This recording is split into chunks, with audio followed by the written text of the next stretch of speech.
Au Niger, une conférence débat a offert le cadre aux acteurs de la météorologie de se pencher sur la convention qui a institué en 1950 l'Organisation météorologique mondiale, une rencontre qui s'inscrit au rang des activités de commémoration de la Journée mondiale de la météorologie célébrée chaque 23 mars.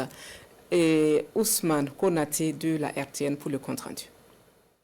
Le 23 mars de chaque année est consacré à la journée météorologique mondiale qui commémore l'entrée en vigueur de la convention qui a institué l'Organisation météorologique mondiale OMM en 1950. À cette occasion, une conférence débat a été initiée ce vendredi.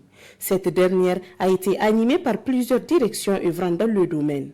Cette journée souligne l'importante contribution qu'apportent les services météorologiques et hydrauliques nationaux à la sécurité et au bien-être de la société. L'édition 2025 est placée sous le thème « Combler ensemble les lacunes en matière d'alerte précoce ». Avec les partenaires, donc c'est tous ensemble que nous organisons cette conférence publique qui sera suivie des expositions, n'est-ce pas, de tous les produits et services de ces différents partenaires. Les services de la météorologie permettent de prévenir et d'anticiper certains risques de catastrophes, a souligné le secrétaire général du ministère des Transports et de l'Équipement. Les risques relatifs à ces phénomènes extrêmes se transforment très souvent en catastrophes ces dernières années et affectent très négativement nos vies, la vie de notre cheptel, tous les secteurs socio-économiques et la santé avec l'ampleur grandissante des maladies climato-sensibles.